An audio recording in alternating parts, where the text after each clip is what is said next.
Uh, okay, it says we're live. Hello, hello. It's Tuesday. It's 4 o'clock Pacific, 5 o'clock here in Costa Rica, 7 o'clock on the East Coast, midnight in Dublin, 1 a.m. in London and most of England, most of Europe, 8:30 and 9:30 a.m. Wednesday morning in Australia. I think it's about 3 in the afternoon in New Zealand, and it's Facebook Live. Hello, everyone. Great to be with you once again. I am excited to have a great guest, my friend, Dr. Brian Mao, who is having some technical difficulties, not here yet. And so I want to do a shout out to people, but I'm seeing I have a hard time. There's Dr. Mao. I'm having a difficult time getting my Facebook to accommodate me, so I can't even see who's here yet. But there's Dr. Mao. Hello, Dr. Mao. You're on mute. You're on mute. All right. That oh, better? There we go. That's much better. Hey, right, nice excellent. to see you. You too, brother. You too. Yes, yes. So my first question is going to be, what's that background? That looks like a very interesting background. Is that a molecular structure of some compound? I think so. Something like that. Yeah, I've been playing around with those. I've got all kinds of backgrounds to choose from here. Oh, that's really great. That's it makes it fun, doesn't it? It's funny. My normal wall looks almost exactly like your wall, so we would have blended very well together. But you know, now well, I've got a green screen back, like a green sheet hanging back there. So yeah. Well, it's nice to have that background. It looks really great. So I can't do shout outs yet to people because Facebook would not allow me to open it up. So I've shut my phone down. I'm rebooting the phone. And it's just like your health. When something's not working the way it should, you need to reboot. And so my team will post the questions and in the chat so that we can see them.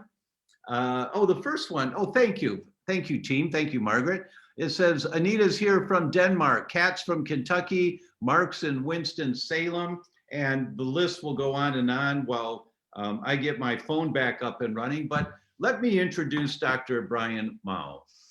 Dr. Mao and I have known each other for many years.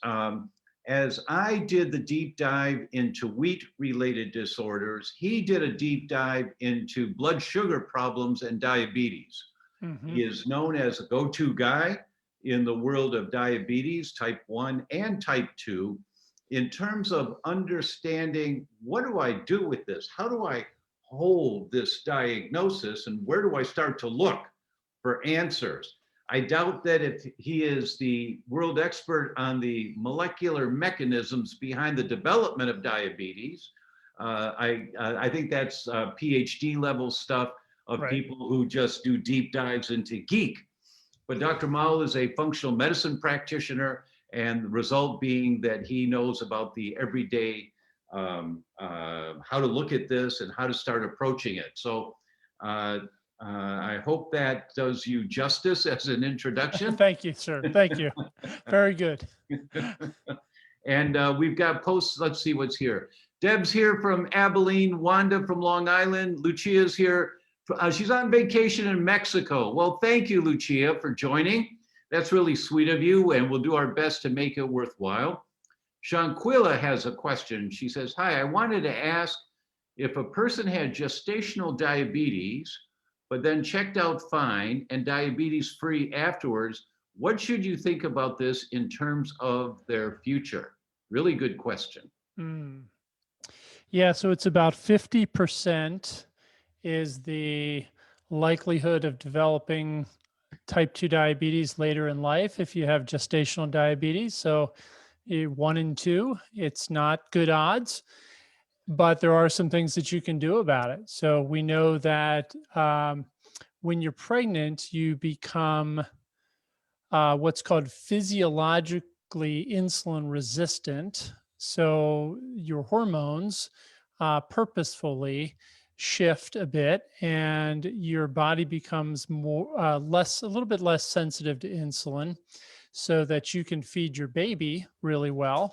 And if you're already leaning towards insulin resistance, and I know this is maybe a new term for some people, we can unpack this in a few minutes, but if you're leaning that way already, you can very quickly become a diabetic, which basically just means your blood sugar shoots up to unhealthy levels. When you deliver the baby, that insulin resistance goes away, that sort of physiological effect. So you're no longer diabetic, but the underlying mechanisms are still there. So the underlying problem is still there, lying silently, waiting for the right time to sort of rear its ugly head again. That could be a year, 5 years, 10 years later. Oftentimes, it's as you progress through menopause, because when your estrogen levels drop, you also become more insulin resistant. And oftentimes, that's where women actually will move into type 2 diabetes. So there are things that you can do. If you tested positive for gestational diabetes, you can, instead of waiting until you get a diagnosis for type 2 diabetes, you can start to burn some visceral fat. You can become more lean. You can start to move more and become more active. You can make sure that your diet is as healthy as possible, real food, um, not a lot of extra processed and refined sugars and carbohydrates and vegetable oils and things like that. So good, high quality, real food. And you can address any issues that are leading to blood sugar imbalances, which, sometimes it's gut issues, inflammation, and other things. And I'm throwing a lot of information out there, but the point is, yes, you can stop the progression into type 2 diabetes. The numbers are about 50-50 that you will, but you can change those odds by your lifestyle. That's a great, thank you for the comprehensive answer. So it's a 50% likelihood, about 50% likelihood that women with gestational diabetes will develop diabetes later in life. Mm-hmm. I didn't know that statistic, and that's a scary statistic. Yeah. So for those people that have developed gestational diabetes and after the delivery, they're back to normal blood sugar, the things to do, my suggestion would be you need markers that you check on a regular basis to make sure that your body is balanced in the amount of sugar you're producing and the amount of insulin you're producing. So making sure that your insulin is working. And when your insulin is working well, you have good insulin sensitivity. That's what the term means, is that you're sensitive to insulin, it's working. But when your system is not working very well with insulin, you head in the direction of insulin resistance. So it's Mm-hmm. like a teeter-totter, right? Insulin sensitivity is on one side, insulin resistance is on the other, and you want to be in the middle. And the way that you do that is by monitoring what your body is doing right now. So I've just been introduced recently to a device. It's a little patch that you put on your arm, and it monitors your blood sugar level on a 24/7 basis. And Mm-hmm. it goes to an app on your phone. And so that you can see what your blood sugar is after a meal. That term is called postprandial. That's the geek term for me, just means after you eat. Mm-hmm. So your postprandial sugar level 2 hours later, and you can learn what foods throw your blood sugar way out of balance and what foods allow a little bit of rise, which is normal after you eat, and then a nice tapering come down again. But if you see one of those spikes, you would say, oh my, I didn't know that when I eat oatmeal for breakfast, 2 hours later, my blood sugar spikes. And I'm not saying oatmeal does that for everybody, but that's an example. Right. Right? And so if you had gestational diabetes, you would want to be a person who's monitoring your blood sugar regulating system on a regular basis so you can make conscious, smart adjustments to your Right. lifestyle. Right. Dr. Mowll, anything else you would add to that concept, or about how to monitor, what biomarkers to use? Well, I love the CGM, the continuous glucose monitor that you just described, and those are increasingly available to people with and without diabetes. They are gated. In other words, you need a prescription for one. Here in the US. In Canada, you do not. But in the US, you need a prescription to wear that device. But in the age of telemedicine, there are lots of workarounds for that. So there's a company called Levels Health that is it's beta testing right now, but soon you'll be able to, if you're not a diabetic, if you don't have diabetes, you'll be able to connect with Levels Health, and there's probably other companies like that out there. What's And that do a company again? I'm sorry. it's called Levels. Levels, Levels. Yes. Levels Health. And you'll be able to connect with them, do a telemedicine visit, get your prescription for the unit. They'll hook you up with the right pharmacy. You do have to pay out of pocket for it, but it's, I think it's a worthy investment for maybe 2 weeks or a month. There's another company called January, which does it for people with diabetes. So they're running a special right now. I've sent a few clients over. It's around $300 for a month supply of the Freestyle Libre system, which is a CGM. For that, you have to be pre-diabetic or diabetic, but they'll do a telemedicine visit, hook you up with a CGM, and they both come with great apps, as you mentioned, Dr. Tom, to monitor not only your blood sugar, but your heart rate and all sorts of other important data inside their app. So yeah, if you're looking for more information on monitoring, those are two good solutions that I'm kind of recommending to my clients. Nice, nice. And if you can get your doctor to prescribe it, that's even better. You get your doctor to recommend it. So if you had gestational diabetes, the question that was asked, call your OB-GYN, even if it's been a couple of years since you've been in there, and say, hey, I understand that there's a 50% likelihood I'm going to develop diabetes in my life, and I'd like to monitor my blood sugar regulating system so that I can make some lifestyle changes for this. Would you please write the script so that I can get this device? And I can't imagine any doctor that would say no to that, because he'll look in his records and see that you had, as a matter of fact, I think what I would do, I would call their office and talk to the nurse. Don't even, try to leave a message for the doctor. Well, can I talk to the doctor? Well, he's busy. All right, have him call me. Don't even bother with that. Ask the nurse, because the nurse, you've got easier access to the nurse, and she can just go to the doc and say, hey, do you remember so-and-so? And, oh, yeah. I said, well, she was she had gestational diabetes, and she's just talking about this concept, and oh, that's a good idea. And so then he'll just sign off on it. So you don't even have to pay for an office visit, right? Exactly. Great.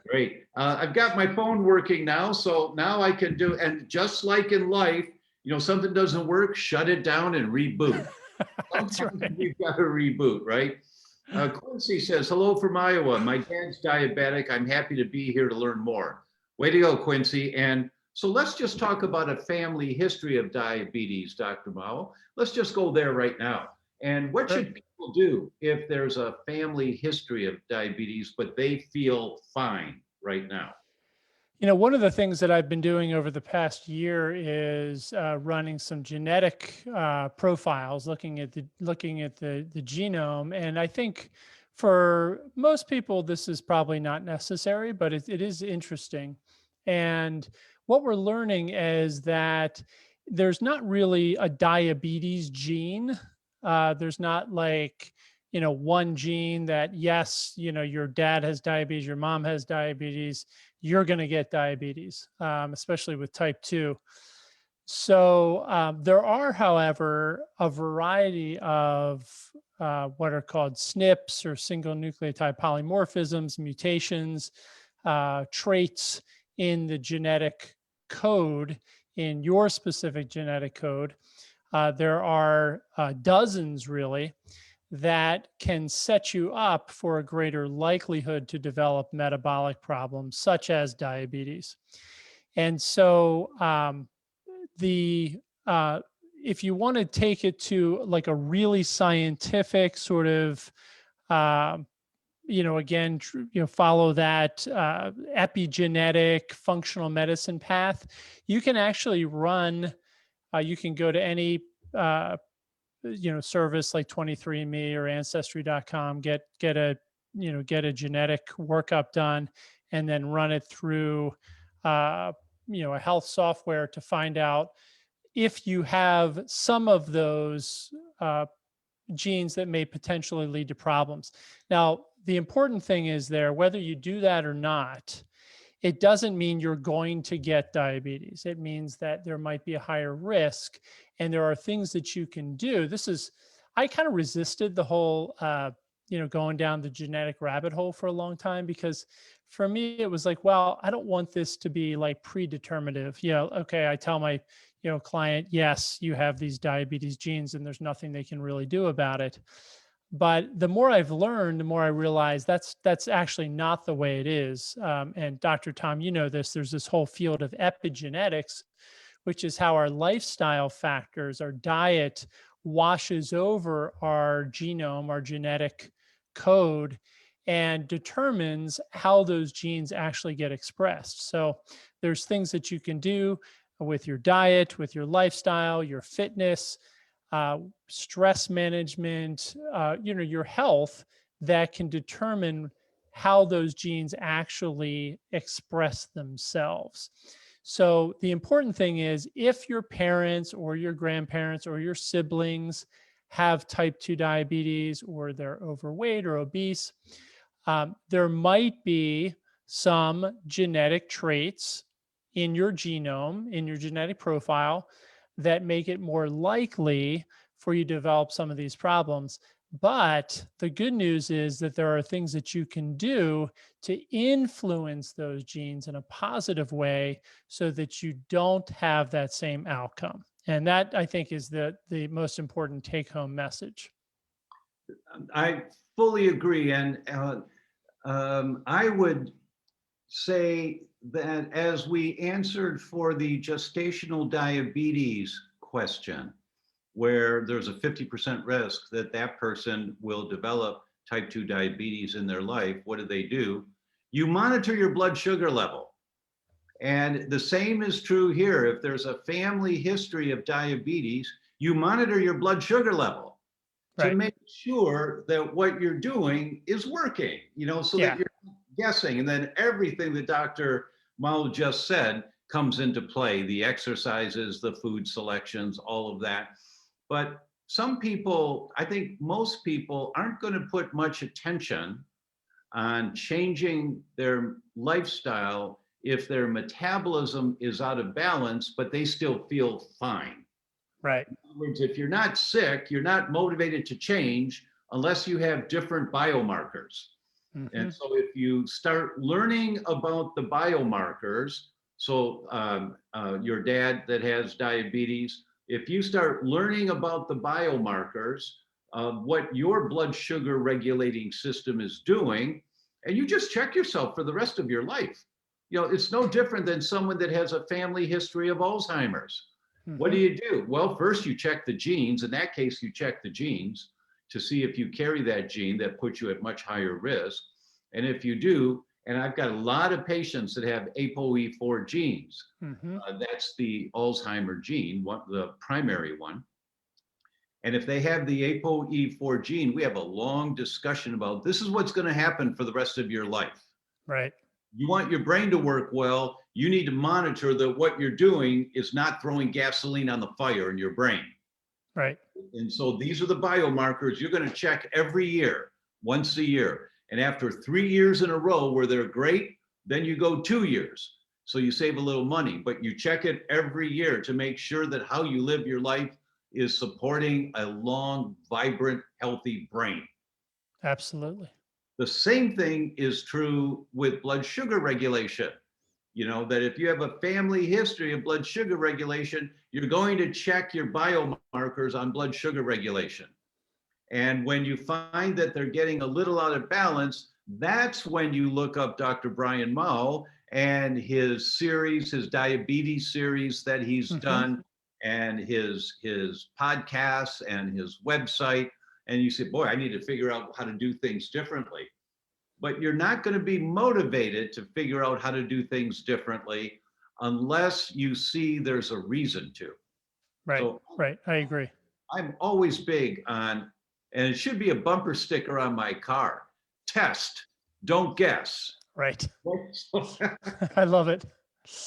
Yeah. So important, because something like blood sugar, by the time it shows up as high, you're in serious trouble. You know, you've already kind of crushed your system. So don't wait until your blood sugar is 150 or 180 or 300.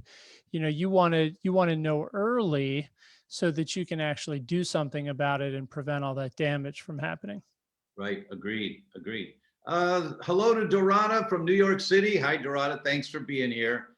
Mark Holmes says, I'm curious about the insights offered at the masteringdiabetes.org website, where they suggest a very low fat WFPB, I don't know what that means, WFPB diet, suggesting that fat clogs the cells and promotes insulin resistance. That's not the approach most endo docs take. I think you mean endocrinologists. So, Dr. Mowll, Yeah. what do you think about that? Yeah, I'd love to talk about that a little bit. So, so that what is it? WFPB is whole food plant-based. And so that's like that's sort of the new word for vegan vegetarian diet. And so this is not my site, the masteringdiabetes.org, but I'm very familiar with it. Run by two young guys, good guys. They care a lot. They're both type 1 diabetic, and they're trying to help people, but they do it from a vegan, very, very low fat vegan approach. So the idea is, there's a concept that is true, by the way, that elevated levels of free fatty acids in the blood. So if you've got like a lot of fat floating around in your bloodstream, that is associated with insulin resistance. And that is true. We know that elevated free fatty acids is associated with insulin resistance. So the concept from this perspective is, well, if we stop eating fat, then we'll lower our free fatty acids in the blood and become more insulin sensitive. And while that can work in the short term, it's not a very sustainable or healthy way to live, in my opinion. I think that if you, I don't like any dietary approach that slashes major categories of foods that have been natural to humans for as long as humans have been humans, right? So to me, I think you can make a case that heavily processed meats are probably not healthy, or at least may contribute to diabetes.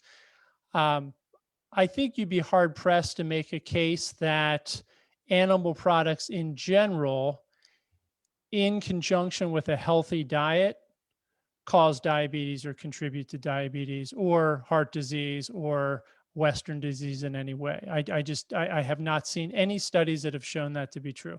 Most of them are association studies, and they don't tease out what else the person's eating, whether they smoke or not, if they're active or not active or anything else. So I think we've got to be careful with that. And the idea, so I'm not a big fan of the carnivore diet. I think that in some cases, maybe extreme autoimmune disease, it can be helpful in the short term. Dr. Tom, we haven't talked about it. I don't know how you feel about it. The only reason I'm not a big fan of it is because it's highly restrictive and very difficult to follow, at least in the long term. And I look at vegan diet as exactly the same. It's, should I eat all meat or should I eat no meat? To me, they're kind of two sides of the same coin. I don't think either approach makes a lot of sense. I don't think slashing your fat to 20 grams a day makes a lot of sense. Number one, it's really tough on the gallbladder. Number two, it's not a very sustainable way to live. So, and it's not necessary. So I think that you can eat a real food, whole food diet. I don't think you need to cut out animal products. I don't think you need to cut out vegetables.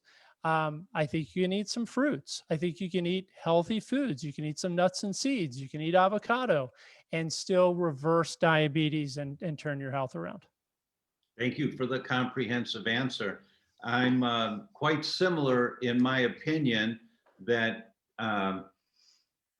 fanatical diets, whether it's a keto diet or a paleo diet or a vegetarian diet, sometimes they can be beneficial for short periods of time. They can be, but the goal is always to get to balance, right? Right. You always want to get to some kind of balance. And I've never seen a study that has said that not high protein, but meat-based protein causes diabetes. Mm-hmm. I certainly have seen a number of studies that poor quality meats cause Right. all kinds of inflammatory disease, like you said, processed meats, or in this day and age, you know, the chickens that you buy in the supermarket have been raised in cages, 4 to a cage, and they peck themselves to death. And that's how many of them die. The result is the chicken meat is all full of stress hormones Mm-hmm. from the chickens. And so you want free range chickens, you want grass fed beef. It's the quality of the food, I believe, that has a strong determination on the benefit or detriment of the food. Mm-hmm. So, but once again, sometimes, you know, I know back, and not many people talk about macrobiotic diets anymore, but back in the 60s and 70s and 80s, macrobiotic diets, there were many papers that came out and many magazine articles and testimonials of reversing different cancers and severe autoimmune diseases by doing a macrobiotic diet. So a lot of people said, well, everybody has to eat macrobiotic. Well, my response is, you're not Japanese. You Right. know, that your genetic structure is not one that is accustomed over hundreds and hundreds of years to those type of foods. Mm-hmm. Right? But for a short period of time, to completely reverse a pathogenic process going on in the body, it seemed to be really helpful. Sure. Sure. Vegetarian diets seem to be really helpful Mm-hmm. at times, and some people can thrive on, but the sickest people I've ever seen in my practice are vegetarians Right. because So I've noticed, just to piggyback on that, that many people, even in the sort of keto community, went through a process of standard American diet to vegetarian diet. They got healthier on that, but then at some point started having other health challenges and then sort of progressed into the next diet, the next diet, the next diet. And, you know, I don't know if keto is their next stop or if that's where they've settled, but I hear this story quite often. You know, people who are either teaching more of a balanced approach went through that progression at one point, or, you know, even people teaching, you know, other extreme diets went through that progression at one point. So many times, actually, the very first diet book I ever read was Diet for a New America by John Robbins back in the early 90s. And it probably is somewhat responsible for me going down the health path that I went on. I mean, it opened my eyes to factory farming and like all the the cruelty to farm animals that was being done, and it kind of pushed me into a vegetarian phase and a short-term vegan phase. But then ultimately, I kind of came out the other end of that saying, well, um, this is probably not if I'm just going to eat for health, this is not the healthiest diet. So let me try to find something a little bit more sustainable long term. so for everyone that's listening, I'm going to go back to my answer to the last two questions. Test, don't guess. Right. If you're going to do a vegetarian diet, which is a dramatic change to your physiology compared to how you've grown up for 20, 30, 40 years, all of a sudden you're changing everything, you test. And so you identify your biomarkers of where the problem is, you implement this new idea, which may be a perfectly legit approach for you. It may be, but it may not be. But how do you know? Because, well, I'm changing, I'm vegetarian now and I don't have any energy, but I know it takes time to turn around and I feel better about saving the planet and not causing as many gaseous emissions because I'm not eating meat anymore. So we try to rationalize Hmm. without really monitoring, is what I'm doing working or not? Yeah, and I'll also say, in addition to lab tests, I think there's some other simple tests that you can do, like for example, a waist to height ratio. I think is important. Measure your waist at your belly button, and it should be less than half of your height. So measure your, take one of those, fabric measuring tapes, inches or centimeters, and do the same thing with your height.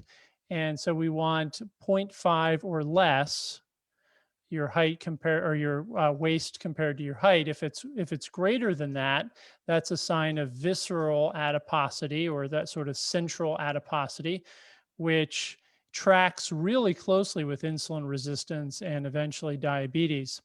Another thing I like to do is just the I just call it the mirror test. Stand in front of the mirror in your underwear and uh, just give yourself an honest assessment, because a lot of times, and this isn't meant to shame anyone, but um, a lot of times blood sugar control comes down to body composition. And we want to increase lean body mass as much as we possibly can and decrease fat mass. So you might be a good weight. Your lab markers might look okay, but if you're over fat, so if you don't have enough lean body mass compared to your fat mass, then you're at higher risk for developing metabolic syndrome and type 2 diabetes. So, and as we age, of course, it's harder and harder to maintain our lean body mass. So, once we get past age, 50, into our 50s, 60s, and beyond, we have to work really hard to maintain our lean body mass with things like exercise and resistance training and make sure we're getting enough protein in our diet and so forth. So that's one of uh, the things that I caution people about the most with a vegetarian diet is I find that or a vegan diet in particular, I just find it's harder to get adequate protein if you're not eating animal products. You can do it, but you really have to work at it.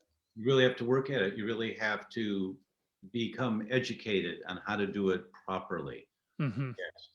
Yes. Shanquila asked the question, can toxins contribute to diabetes? Yeah, absolutely. Absolutely. So, our friend Dr. Joseph Pizzorno has a great paper on this. And we actually have, so I hope you don't mind me saying this, but we have a program that we are offering at no charge starting May 10th. It's a 10-part diabetes education program called Diabetes Essentials. And I know Dr. Tom's going to, share it with the audience and everything here. But the reason I'm mentioning it now is we actually have a free resource called Diabetes Toxins. It's an ebook that I wrote specifically for this program, where I outline all the various toxins that have been linked to blood sugar, obesity, and metabolic disease, and how to avoid them as much as possible, how to minimize, your exposure to them, and how to detoxify the body from them, which mostly happens in the liver and gut. So if um, And I'm sure what's we'll the share link? some more information about What's that. what's the link for the program? Yeah, so it's the Diabetes Essentials class. We'll have to put a link up here for you. I shared it with your team, Doc. So Good, I'm okay, not good. sure if somebody on your team can post it maybe, Perfect. but, but I that'd be never great know if they the could do that. links. I don't remember off the top of my head, I actually. understand. I never know either. That's okay. That's okay. That's not So our. we'll get it. We'll put it below this video. Hopefully somebody from your team maybe is listening. They can post it up there. And uh, yeah, the diabetes toxins thing. But there's so BPA, BPS, which is found in plastics, phthalates, which are found in cosmetics, and plastics, and lots of other things. There are things like PCBs, which are environmental persistent organic pollutants that are just hanging around in our environment, in the air. The arsenic, which we find in our food supply, rice from China, and other foods. These foods are considered diabetogens, which means that they block insulin signals and actually cause insulin resistance and cause diabetes. So these are real things. This has been studied, published, and detoxification is really important if you want to improve your blood sugar long term. The link is posted in the description on Facebook already. It's there for Cool. you. Please register for Dr. Mowll's event. It sounds excellent, and I support it completely. Thank About you. this toxin thing, Dr. Jeffrey Bland had an annual all-day event every year for almost 20 years, I think. And somewhere around 1994, 1995, the topic was on toxins. And he showed a study by a doctor named Lee, where on a simple blood test that's done on any physical, looking at liver enzymes, if they look at, it usually includes GGTP, and that stands for gamma glutamyl transpeptidase, but it's a liver enzyme, GGTP. And if your GGTP was in the upper fourth of the normal reference range, in the upper fourth of the normal reference range, your risk of developing type 2 diabetes went up exponentially. And I don't remember now the number, it was somewhere over 30 or 40%. Well, what's GGTP? GGTP is an enzyme that the liver makes to break down toxins. So when you're in the normal range for that liver enzyme, but in the top quarter of it, the top fourth, you have a 30 or 40% higher likelihood of developing type 2 diabetes. That got my attention on the whole concept of toxins and blood sugar regulation many, many years ago. So the answer is yes, it's an important component to look at when you're trying to figure out how come my biomarkers are out of balance for blood sugar regulation. It could be because of toxins. This question comes from Mark Alfano. Dr. Mao, I've heard from popular doctors in health docuseries like Neil Barnard, Joel Furman, Michael Greger, etc., that insulin resistance comes from the saturated fats we consume that block the insulin receptors in our cells. Sugar is not the main cause in their opinion. What say you on this? Yeah, so this is sort of similar to the question we had earlier. And these three are both, again, vegan physicians who do a really good job at spreading their message. And again, it's true, not that saturated fats in the diet, but the free fatty acid levels in the blood and fats in the cells, which can produce compounds like ceramides, can lead to insulin resistance. Then we have to ask, well, what causes this fat to build up in the blood and in the cells? It's not fat in the diet. Believe me, it is not fat in the diet. Tom, I don't know if, Dr. Tom, sorry, I don't know if you test your triglycerides, but mine are well under 100 and I eat plenty of fat. Most of my clients who have been with me for longer than 3 months have triglycerides under 70. They eat plenty of fat. They are no longer insulin resistant because they don't have this fat floating around and accumulating in their bloodstream. So, what causes the fat to build up in the bloodstream and build up in the cells, leading to insulin resistance? In a word, it's energy toxicity.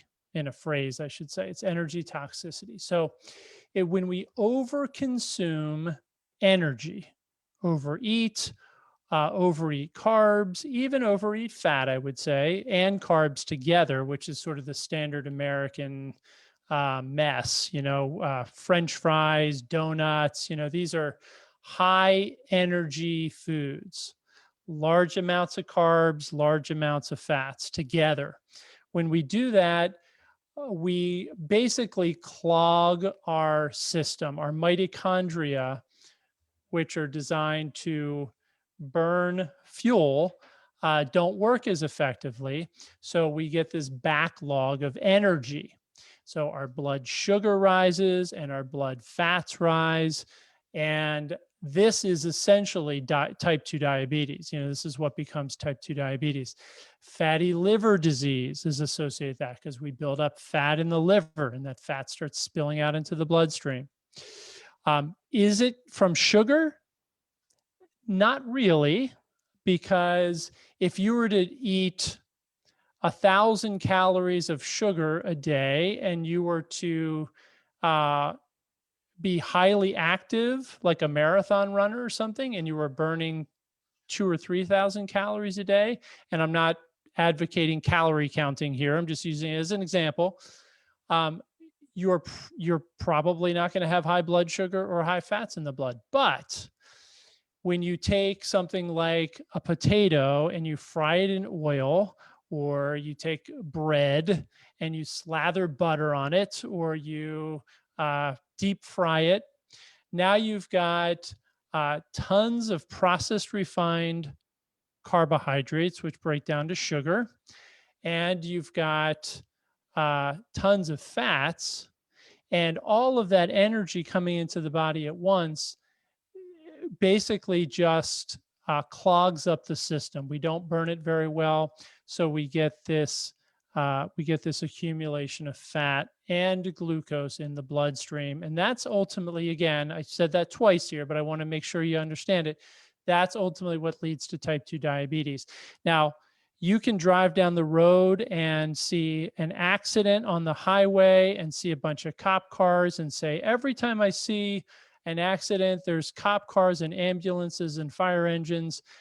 That must be what's causing all those accidents. That's not the case.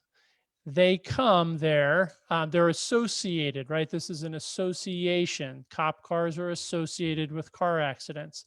So the fat in the blood does contribute to type 2 diabetes, but it's not from a high fat diet. We have to remember that. It comes from this backlog of energy. So if you eat a healthy diet, whole foods, real foods, you don't overeat, you don't overconsume energy, and you're active, and you keep your body composition in the right balance with lean body mass to fat mass, you can eat plenty of fat. You're not going to develop diabetes or have problems. Really great answer. Thank you so much for that. Susan asked, the question is magnesium deficiency related to blood sugar imbalances? It is. It is. Now, I don't know that a magnesium deficiency would be the sole cause of diabetes, but certainly magnesium is involved in blood sugar regulation, muscle metabolism, and hundreds of other functions. So we do commonly see, the other thing is magnesium gets depleted with high blood sugar, as does chromium.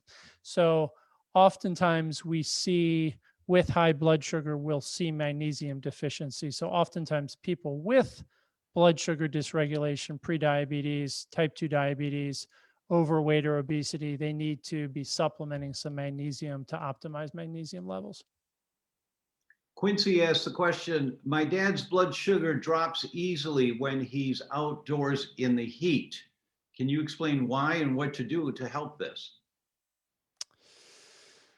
Yeah, so that's an interesting question. I would say that um, oftentimes when we're out in the heat, we're burning more calories, we're burning more energy to um, keep our temperature at a healthy level. So there's something called homeostasis. And whether it's cold or hot outside, your body's got to work to bring your core temperature to um, where it wants it. And so that's part of it. I also think people can become dehydrated in the heat, and that could be part of it as well. Um, I think more commonly, what we see is that someone goes out and cuts the grass, or they go out and they rake leaves, and they skipped a meal, and maybe they're taking insulin as a diabetic, or perhaps they're just not. They've sort of lost the ability to really regulate their blood sugar well. So they're doing some sort of extra activity that maybe they don't think of as exercise per se, and maybe they skipped a meal. That's usually where we'll see the blood sugar drop for older people, especially. So yeah, I always tell people be careful if you're going out to rake the leaves, cut the grass, shovel the snow, go for a long walk, in the heat where you might be sweating and burning some extra energy. Make sure you have a balanced snack before you go. I think it's a good idea. Kat asked the question, how many servings of fruit a day since it's natural sugars? And I'm going to start with that Yeah, one please. because everyone wants to know, well, how much of this should I take or how much of that should I take? And what's the dosage of this? And the answer is test, don't guess. Monitor your blood sugar level. Have some watermelon and an hour later, see what your blood sugar is doing. Have a fruit salad, a big fruit salad for lunch, and 2 hours later, see what your blood sugar is doing. That way, you are being pinpoint specific of what your metabolism can handle and cannot handle. It'll take a little time to figure it out, but you will nail it. You will get the exact answer for that. And Absolutely. Dr. Mowll, I'm sorry, anything else you'd want to say to that question? No, I think that's really important. We talk about if you have diabetes or you're measuring your blood sugar, we talk about eating to your meter, and that's, testing rather than guessing, like you just said. So sometimes we just have to check our blood sugar and see how we respond to certain foods. Fruit does have phytonutrients and flavonoids and compounds that actually will help us to help diminish what's called the glycemic curve, or the spike of blood sugar that happens if we were to eat the sugar in an isolated way. So like a teaspoon of table sugar versus that same amount of sugar in blueberries, we're going to get two different responses to that. And there's also fiber in those berries. So that's a factor. I will say, though, that fruit largely depends on the body that it's going into. So if you have fatty liver disease and you're energy toxic, the way I kind of described it earlier, and you're not very active, then you do have to be a bit careful with fruit, because fruit is high energy. Now, it's not very high in calories, so you're still not, it's not that bad, but it's still a lot of sugar, and that most of that sugar, a lot of that sugar is fructose, which is going to get processed through the liver. It's not going to get absorbed into the bloodstream and carried to the cells. It's going to get processed in the liver. And if your liver is sort of congested and filled with fat and not working as well as it should, then it can cause some problems. So sweet fruits like pineapple, papaya, mango, bananas, things like that, If you're metabolically unhealthy, we've got to be a little bit careful with those, and I would probably minimize them. Something like berries, raspberries, blueberries, strawberries, those are pretty safe for almost everybody, in maybe a couple servings a day. Mark asked the question, do you have opinions on berberine versus a drug such as metformin? Well, metformin works as far as predictably lowering blood sugar. Metformin works more consistently in more people. Berberine is an herb. It actually has many of the same mechanisms of action. So berberine acts on something called AMP kinase, which metformin also acts on. It delays glucose absorption in the gut, which metformin does as well. It suppresses gluconeogenesis in the liver, sort of this release of sugar, this dump of sugar, which metformin does also. So it has many of the same mechanisms of action. My experience with berberine is that it works well for the people who it works for. And there are people who it does not seem to make any change to their blood sugar.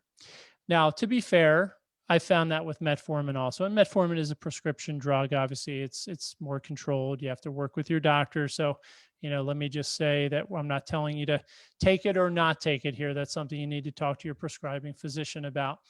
But there are people who have also serious, or at least I should say, significant side effects with metformin. About 25 to 30% of people will have GI distress from metformin, which can be severe, debilitating diarrhea. So, we have to balance that out as well. And, if it's something that, I think we probably need to come back to what Dr. Tom keeps saying: test, don't guess. If you can use berberine as an alternative and you don't have any side effects from it and it works for you, fantastic.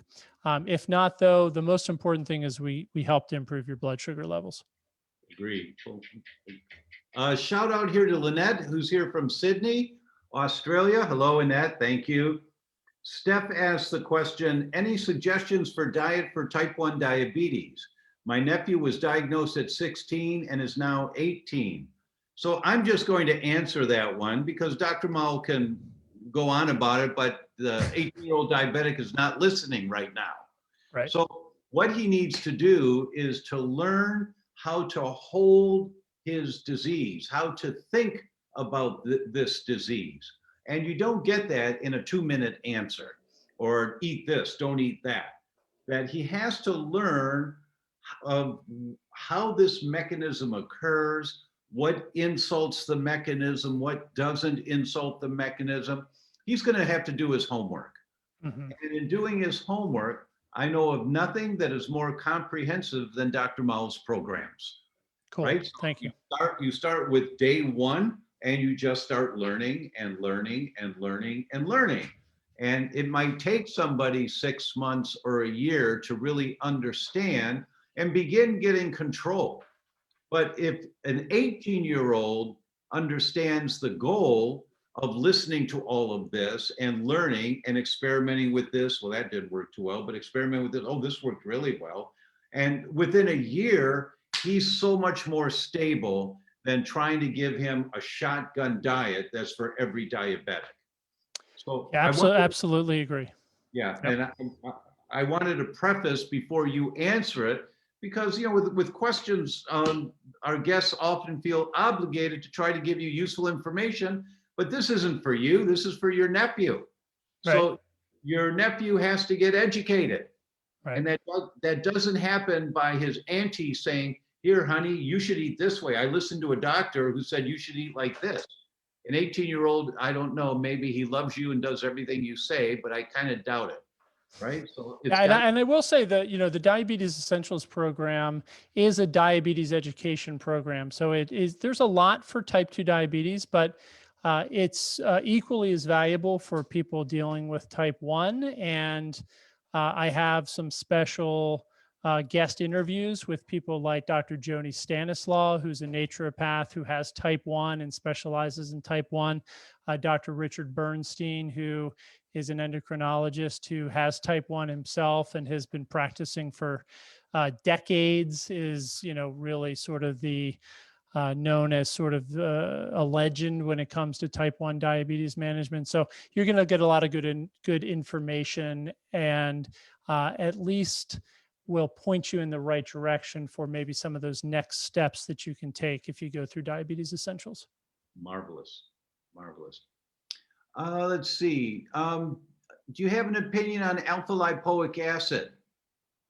Well, alpha lipoic acid is an important antioxidant. It's was once considered a B vitamin until they found out that the body does make it. And so vitamins are considered essential nutrients. So vitamins, any vitamin is not made by the body. So alpha lipoic acid used to be considered, I think it was B7 maybe or something like that. But anyway, it's no longer considered a B vitamin, just a little bit of trivia pursuit there. But it's a powerful antioxidant. There's studies on circulatory health, nerve health, preventing and even helping to reverse diabetic neuropathy, circulatory problems, diabetic retinopathy, the eyes. And so alpha lipoic acid is really helpful. There's something called R-lipoic acid, which you'll also see. R-lipoic acid is one of the two, what are they called? Dimers or something. One of the two types of lipoic acid. And it tends to be more absorbable and more effective as an antioxidant, preventing oxidative stress and cellular damage. But with alpha lipoic acid, you get both.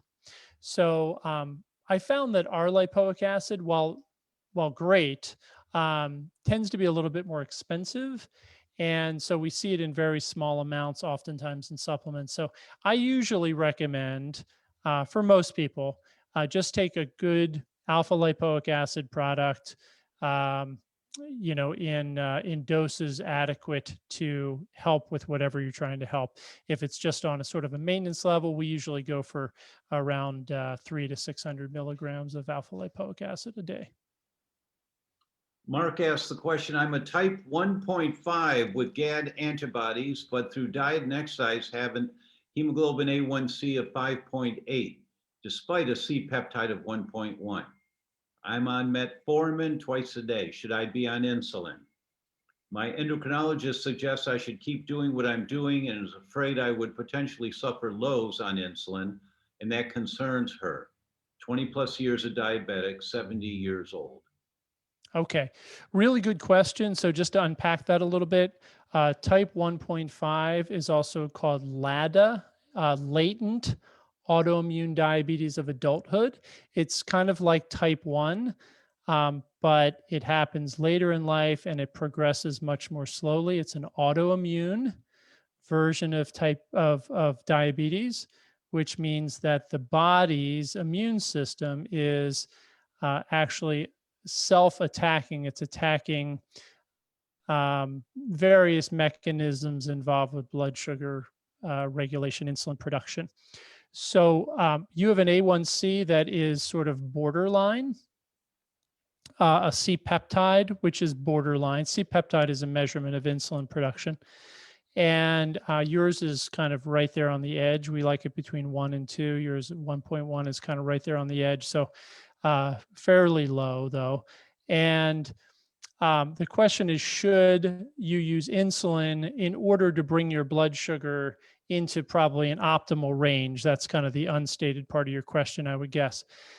And my feeling is no. I like to try to not use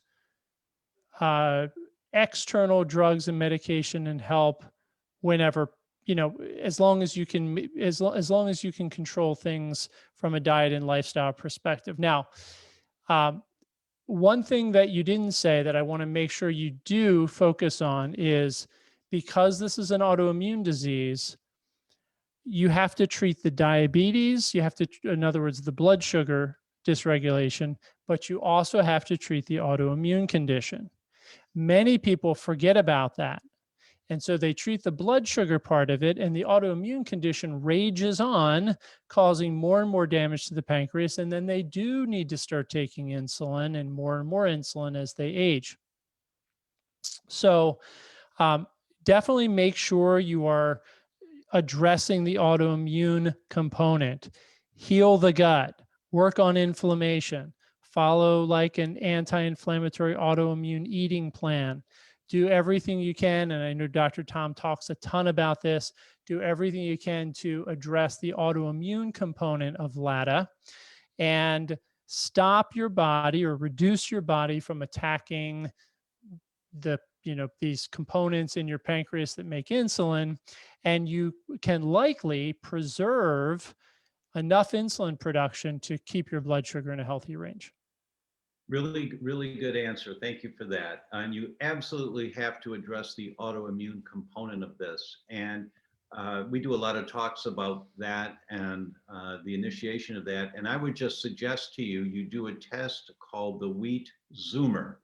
If you haven't heard me talk about it before, the Wheat Zoomer includes the most comprehensive test that I know of in the world today. Not only is it the most comprehensive test for wheat sensitivity, but also for leaky gut.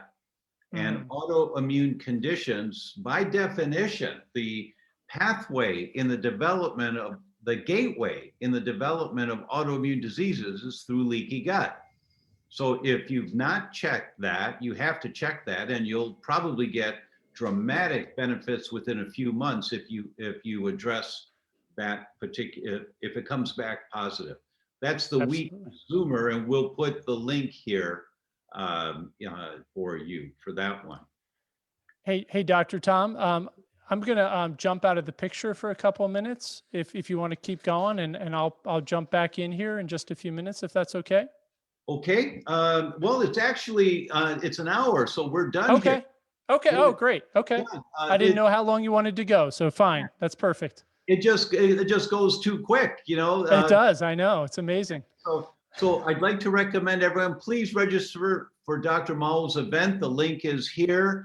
10-session series. It's all free. You want to learn more about this whole world of blood sugar stability, diabetes, that's where you do it. And Dr. Mowll, thanks so very much for being with us today. Oh my gosh, amazing. And I'm sure we have a lot more questions we didn't get to. So come to the Diabetes Essentials program. We're going to have a comment section running.